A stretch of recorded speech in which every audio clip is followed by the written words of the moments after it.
ఓకేనా చెప్పండి. Good afternoon అండి. నిన్న మాకు రాయదుర్గం పోలీస్ స్టేషన్ నుంచి ఒక 0 ఎఫ్ఐఆర్ రావడం జరిగింది.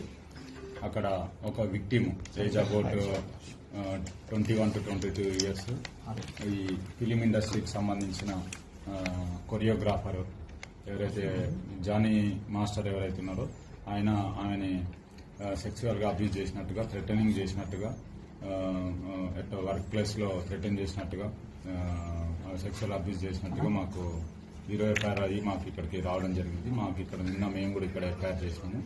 దాంట్లో ఇన్వెస్టిగేషన్ చేస్తున్నాము. యాజ్ పర్ ఇన్వెస్టిగేషన్ వచ్చిన ఎవిడెన్స్ని బట్టి ఫర్దర్గా ప్రొసీడ్ అవుతాము. దీంట్లో విక్టిమ్ ఎవరైతే ఉన్నారో విక్టిమ్ ఎగ్జామిన్ చేయాల్సి ఉంది, ఎవిడెన్స్ కలెక్ట్ చేయాల్సి ఉంది. As per evidence collected evidence further investigation proceed అవుతాం.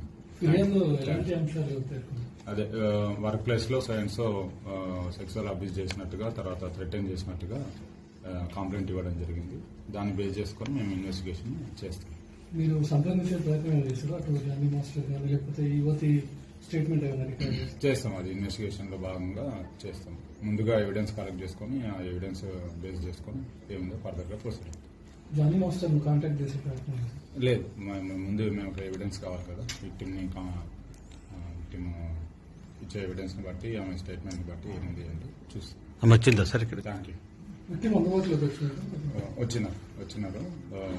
ప్రజెంట్ లేనని చెప్తున్నారు. అవుట్ ఆఫ్ స్టేషన్ ఉన్నా వస్తానని చెప్తున్నారు. చేస్తాం. యాజ్ పర్ ప్రొసీజర్ ఏముందో అది చేస్తాం. Thank you. ಹೆಚ್ಚಿನ ವಿಡಿಯೋಗಳಿಗೆ ಪ್ರತಿಧ್ವನಿ ಯೂಟ್ಯೂಬ್ ಚಾನೆಲ್ ಸಬ್ಸ್ಕ್ರೈಬ್ ಮಾಡಿ, ಬೆಲ್ ಐಕಾನ್ ಕ್ಲಿಕ್ ಮಾಡಿ.